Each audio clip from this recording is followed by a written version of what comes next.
Good afternoon, all.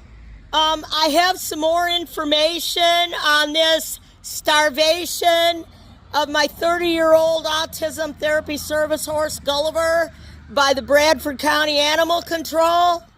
Well, there's some real fishy, phony things going on with that animal seizure and the complaint. John Miller is a real important person in town.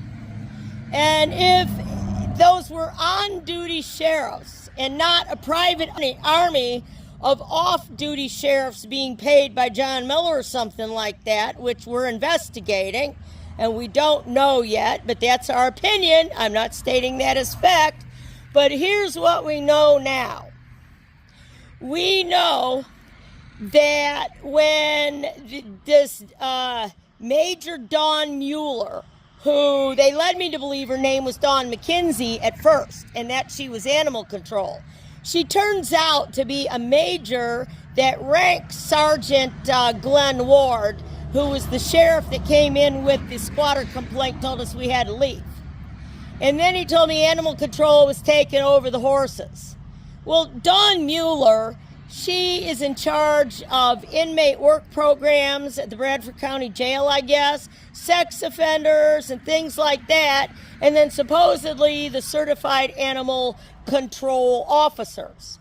So she wasn't actually an animal control officer herself.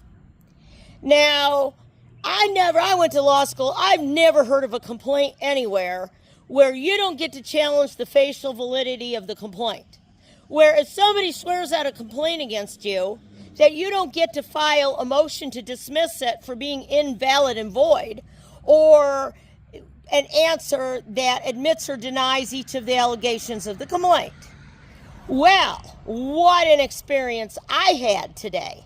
So, before I get into what's happening with the horses, which is even worse, when animal control seizes your horses, or they're thinking of doing it, the statute requires them to first come by and tell you what you're doing wrong, and tell you that if you don't fix it and do it right, then they may do a seizure. Well, we never got any of that notice.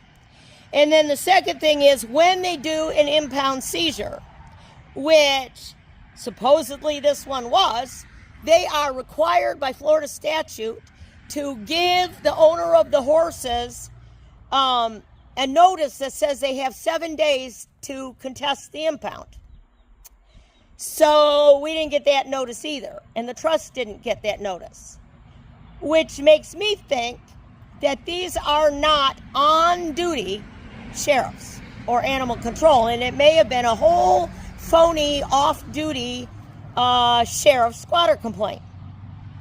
So I went down to file a replevin action on the horses, and I went down to file my response, my answer, affirmative defenses and counterclaims against the squatter complaint. Well, I got to the circuit court, and they didn't know what to do. They didn't know anything about what to do. Well, the statute says, and the sheriff said, well, if you think it's a void complaint, you get to challenge it. You got to go to the circuit court. So when I went to the circuit court, they told me that even though I'm the one the squatter complaint got filed against, got served against, so I am in the posture of a defendant. I did not initiate the action. It was served on me. I was locked off my property, and they took the horses. So the clerk at the circuit court told me, oh no, all you get to sue for is the narrow treble damages if they lied in the squatter complaint. Well, I never heard of such a thing, because I don't know any judicial or quasi-judicial complaint that you cannot challenge it and file a motion to dismiss or answer it, because you just can't have a complaint like that. Because there's all sorts of real property remedies people have, like if they're the owner of the property, they just got dispersed a mortgage loan, and they're entitled to have conveyance of the deed, and under Florida law, they can't take a narrow remedy that does not give you any alternative for the other remedies that you would have. So I go in and she says, oh, well, it has to be labeled a civil complaint. So I just hand wrote civil complaint over the top of what motion to dismiss affirmative defenses and counterclaims. And then she filed it.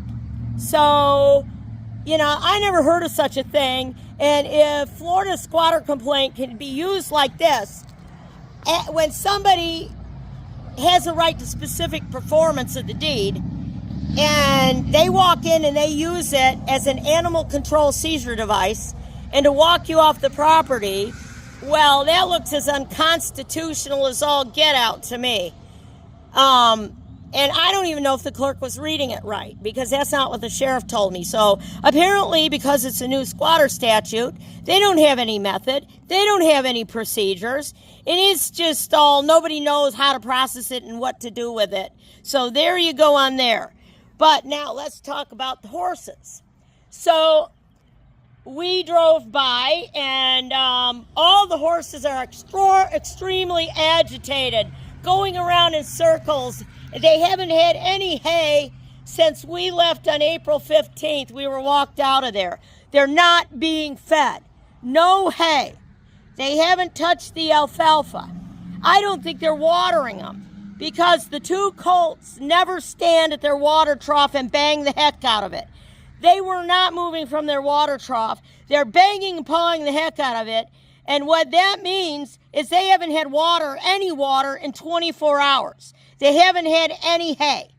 So this is what appears to be off-duty sheriffs paid by John Miller, who animal control funds to feed the horses. So they're not feeding the horses. They're a bunch of off-duty sheriffs as far as my investigation shows. And so I don't know what the judge is going to do, but if it's a squatter complaint, every complaint I've ever seen has to have a summons. We were not served a summons. There was no squatter complaint number registered in the circuit court or the county court. So this just blows my mind and goes beyond belief. And now I'm wondering if it's John Miller and Ann Miller and Bradford County Telegraph themselves who are starving my 15 autism service horses and ponies. And they look like they're going to die. They look like they're going to die completely. All of them. So this isn't at all funny.